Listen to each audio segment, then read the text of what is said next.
Story शुरू करने से पहले मैं आप सबसे एक रिक्वेस्ट करना चाहता हूँ कि प्लीज मेरे चैनल को सब्सक्राइब करें, वीडियो पसंद आए तो वीडियो पे लाइक करें और जितना हो सके अपने फ्रेंड्स को शेयर करें। इससे मेरे चैनल को सपोर्ट और आपका प्यार मिलेगा, सो प्लीज कंसिडर इट।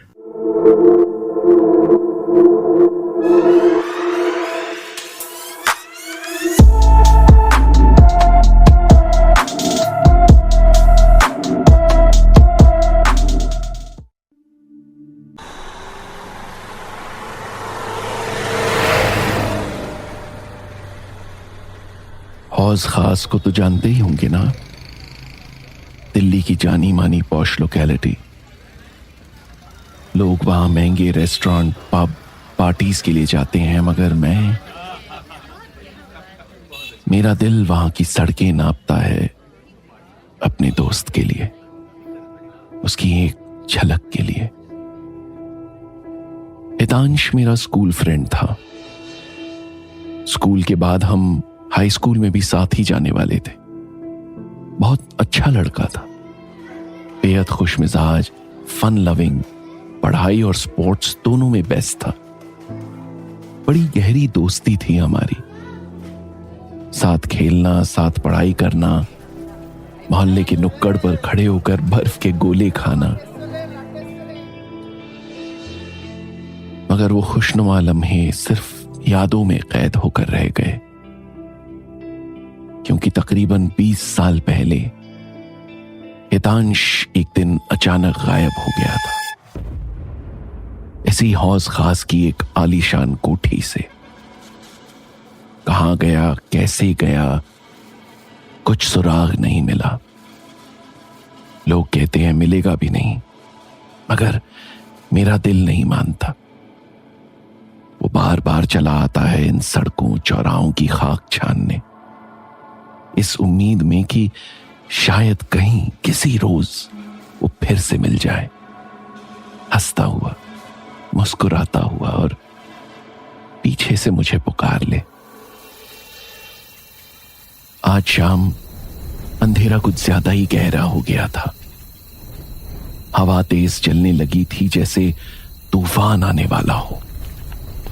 मैं घर की ओर लौटने लगा, मगर चलते चलते मेरे कदम एक वीरान कोठी के सामने रुक गए। लग रहा था जैसे वहां सालों से किसी का बसेरा नहीं था। हां, यही तो है वो, अपने जमाने की बेहद खूबसूरत तिमंजिला आलीशान कोठी। यहीं तो रहा करता था मेरा दोस्त और उसके parents, Abhay uncle, Kusum aunty. हमारे फैमिली फ्रेंड्स थे, परफेक्ट फैमिली थी उनकी, well to do, social, helpful, खुशियों से भरी छोटी सी दुनिया थी उनकी। इसीलिए किसी की नजर लग गई शायद।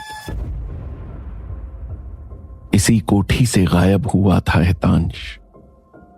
जमीन खा गई या आसमान निगल गया, कुछ पता नहीं चला, मगर वो फिर कभी नहीं मिला। मेरे पैर खुद ब खुद उस कोठी की ओर बढ़े चले। जंग लगे बड़े से लोहे के गेट पर कोई ताला नहीं लगा था। उसे धकेला तो वो चीखता हुआ खुल गया। कंपाउंड में बस कबूतर फड़फड़ा रहे थे। कोठी को पुलिस ने सील किया हुआ था। शायद कुछ और हादसे हुए हों वहां। जगह जगह धूल, जाले, टूटे पत्ते, टहनियां पड़ी हुई थी। मैं वहां एक और बने छोटे से चबूतरे पर बैठ गया। कभी कितना सुंदर गार्डन हुआ करता था यहां। इस चबूतरे पर बड़ा सा स्टैचू खड़ा हुआ था। अभय अंकल सिंगापुर से लाए थे उसे। वाकई इस कोठी की हर चीज यूनिक थी। इटालियन मार्बल के फर्श, महंगी लाइटिंग, शानदार झूमर, सब कुछ एंटीक। एक बार अभय अंकल को अपने मेडिकल इक्विपमेंट के बिजनेस में बहुत फायदा हुआ था। बेतहाशा पैसा बरसा था। सोसाइटी में शो ऑफ की आदत भी थी उनकी। स्टेटस बढ़ाने के लिए बस खरीद ली साउथ दिल्ली की प्राइम लोकेशन पर यह वीरान पड़ी कोठी। कुछ वेलविशर थे जिन्होंने मना भी किया था कि इस प्रॉपर्टी पर पैसा मत लगाओ, ये ठीक नहीं है, अजब गजब किस्से सुनने को मिलते हैं। मगर वे नहीं माने। इतने पॉश एरिया में इतनी कम कीमत पर मिल रही प्रॉपर्टी कैसे छोड़ देते। बहुत पैसे खर्च किए थे इसके इंटीरियर पर, पूरी लुक ही बदल डाली थी। जो इस कोठी के सामने से गुजर जाता पलट पलट कर देखता, और जो एक बार अंदर आ जाता वो आह भर कर लौटता। एक दिन कोठी के बाहर लाल टीका लगे कील चुभे कुछ नींबू पड़े मिले। मम्मा ने कुसुम आंटी को समझाया, तुम्हारी कोठी पर किसी की बुरी नजर है, शिफ्ट होने से पहले कोई पूजा पाठ हवन वगैरह करवा लो, कहीं कुछ बुरा हो गया तो। मगर वे ठहरे मॉडर्न लोग इन सब बातों में यकीन नहीं करते थे।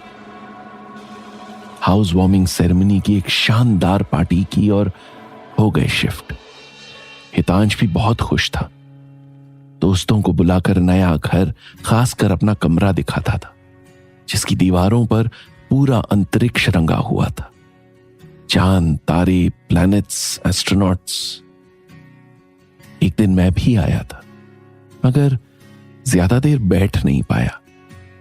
बड़ी अजीब सी स्मेल आ रही थी पूरे घर में। यार, तेरे घर में अजीब सी स्मेल क्यों आ रही है? स्मेल? हां, जैसे किसी पुराने घटिया हॉस्पिटल में आती है। उस कोठी में हर वक्त फिनाइल जैसी तेज स्मेल आती थी।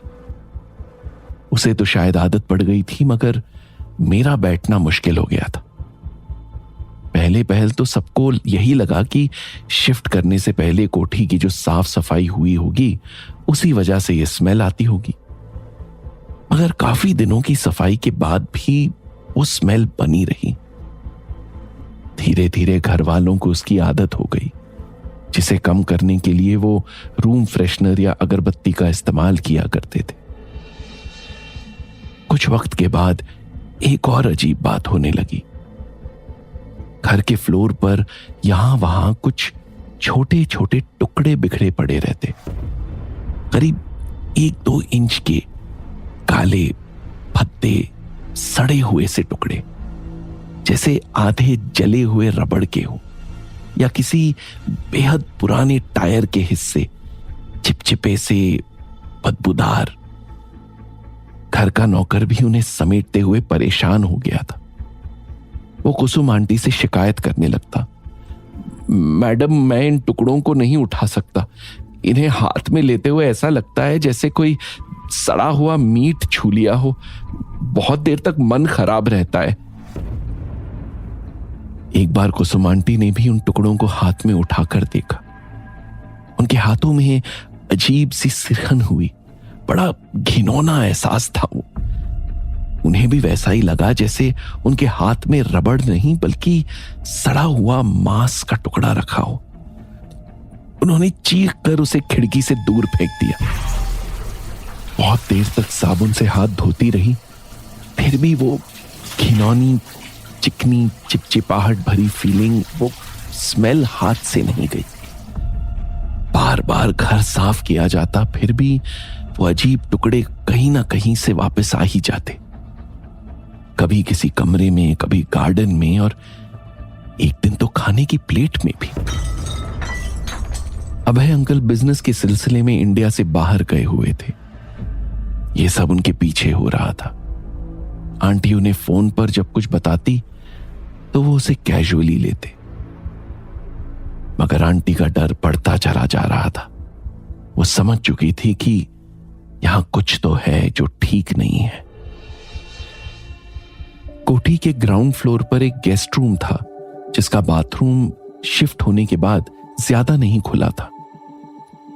एक दिन आंटी ने नौकर को उसकी सफाई करने को कहा। वो बाथरूम में गया तो हैरान रह गया। बहुत दिनों के बाद खुला था, फिर भी ऐसे गीला था जैसे कोई अभी अभी यूज करके गया। उसने सोचा शायद पाइप फिटिंग में कोई लीकेज वगैरह है, मगर ऐसा कुछ भी नहीं था। टॉयलेट के पॉट के अंदर का पानी काला और बदबूदार था, जिसके ऊपर अजीब से गंदे टुकड़े तैर रहे थे। नौकर ने ध्यान से देखा तो वही थे, रबड़ के घिनौने टुकड़े।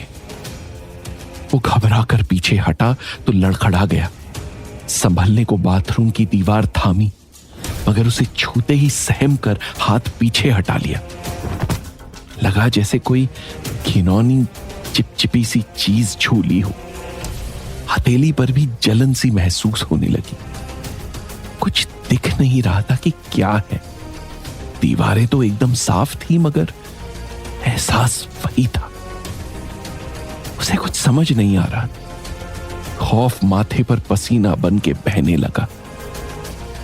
तभी उसे कुछ आवाजें सुनाई देने लगी, जैसे दर्द में तड़पते छोटे बच्चों की चीख हो। नौकर डर से थर थर कांपने लगा। उसने ध्यान से सुना।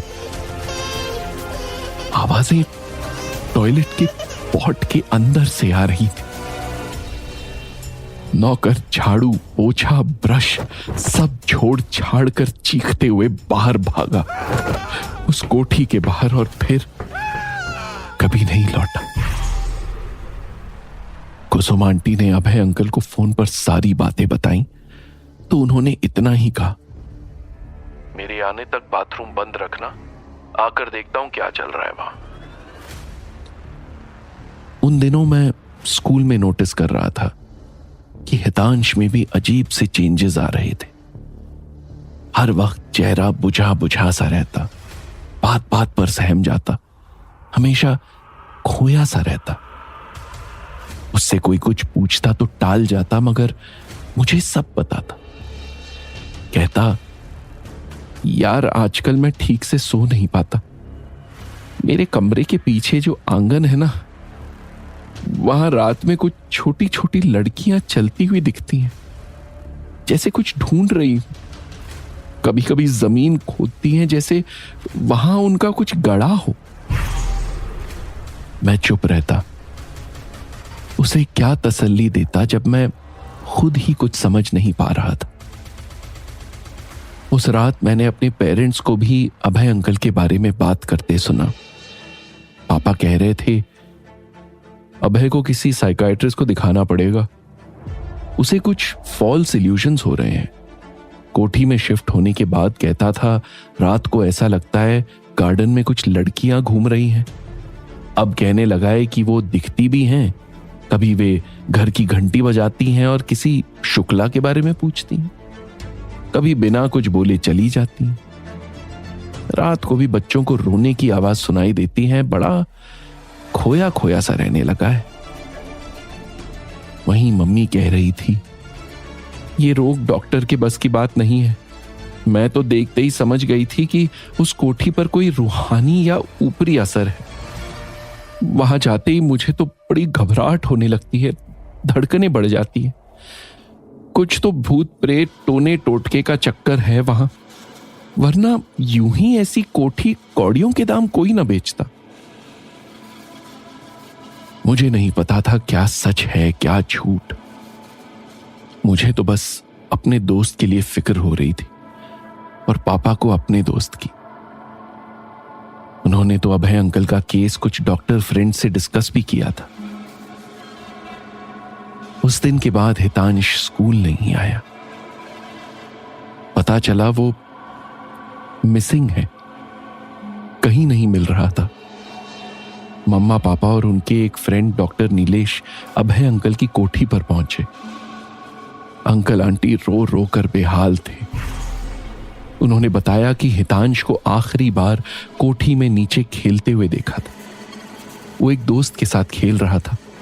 उसे बाथरूम जाना था तो जल्दी जल्दी में नीचे वाले बंद पड़े बाथरूम में ही चला गया, और फिर वहां से वापस नहीं लौटा। उसका दोस्त बाहर इंतजार करता रहा। देर होने पर बाथरूम का दरवाजा खटखटाया भी, मगर कोई जवाब नहीं मिला।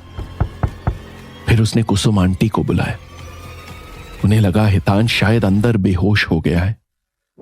कुछ लोगों की मदद से बाथरूम का दरवाजा तोड़ा तो देखा हितांश कहीं नहीं था। सब हैरान रह गए थे। बाथरूम की जालीदार खिड़कियां काफी ऊपर थीं और छोटी भी, वहां से वो निकल नहीं सकता था। सीसीटीवी कैमरा में भी हितांश बाथरूम जाते तो दिखा मगर निकलते नहीं। किसी को कुछ समझ नहीं आ रहा था, कहां चला गया था, कैसे चला गया था। अजीब मिस्ट्री थी जिसे कोई सुलझा नहीं पा रहा था। मम्मा भी रो रो कर कह रही थी, मैंने कहा था कुछ ऊपरी हवा का चक्कर है, यहां कुछ भी अनहोनी हो सकती है, मगर किसी ने मेरी बात नहीं सुनी। तभी डॉक्टर नीलेश की नजर बाथरूम में पड़े कुछ काले टुकड़ों पर पड़ी। वही अजीब घिनौने चिपचिपे बदबूदार टुकड़े। वो उन्हें ध्यान से देखने लगे।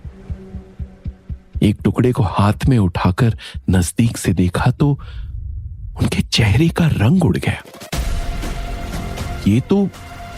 ये यहां कैसे? वो हड़बड़ा गए। डॉक्टर नीलेश, क्या है ये? ऐसे रबड़ के टुकड़े इस घर में रोज पड़े मिलते हैं। ये रबड़ नहीं है मिस्टर अभय, ये अम्बिलिकल कॉर्ड यानी गर्भनाल के टुकड़े हैं, मगर बहुत पुराने, जैसे सालों पहले काटे गए हों। इसकी स्मेल भी ऐसी है जैसे ऑपरेशन थिएटर से आती है। दवा, इंसान के मांस, खून की मिली जुली स्मेल। यहां क्या था पहले? कोई हॉस्पिटल था क्या? डॉक्टर नीलेश ने जो सवाल खड़ा किया था, बहुत पूछताछ के बाद जब उसका जवाब सामने आया तो सबके होश उड़ गए। पता चला ये कोठी पहले एक इलीगल अबॉर्शन क्लिनिक हुआ करती थी, जो शुक्ला नाम का कोई आदमी चलाता था। यहां इलीगल अबॉर्शन और डिलीवरी कराई जाती थी। यहां न जाने कितने ही बच्चों को पैदा होने से पहले और कुछ को पैदा होने के बाद मार दिया गया था। साथ ही यहीं दफन भी कर दिया गया। कुछ को आगे गार्डन में, कुछ को पीछे आंगन में, और कुछ को तो टुकड़े करके टॉयलेट में फ्लश कर दिया गया था। बहुत से लोगों को उस कोठी के अंदर से कभी चीखें सुनाई देती तो कभी बच्चों की, लड़कियों की रूहें दिखाई देती। वो कोठी हॉन्टेड थी, जो उन्हें धोखे से किसी ने बेच दी। जरूर हितांश को भी वो रूहें अपने साथ ले गई, ऐसा लोग कहने लगे थे, मगर मैं नहीं मानता था। हितांश को बहुत खोजने के बाद अभय अंकल भी टूट गए थे। वो लोग वहां से शिफ्ट हो गए। उन्होंने ये शहर भी बदल दिया जो उनके बेटे को खा गया। मैं जहां बैठा था वहां से उस बाथरूम की वो छोटी सी खिड़की नजर आ रही थी। मैं धीरे धीरे उसकी ओर बढ़ा, थोड़ा करीब गया। जिस्म में खौफनाक सिरहन सी होने लगी मुझे, जैसे कोई ठंडी हवा बदन से होकर गुजरी हो। मैं लौटने को मुड़ गया, तभी पीछे से कानों में एक चीख आती सुनाई दी। हितांश की चीख। वो मुझे पुकार रहा था, उसी बाथरूम के टॉयलेट के पॉट में से जहां वो बरसों से कैद था।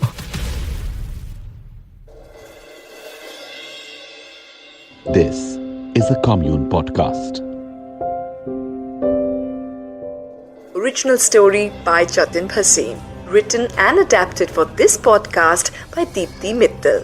Voiced by Anuj Gurwara. Sound edited, mixed and mastered by 3D Headroom. Podcast supervisor Ikroop Chamba.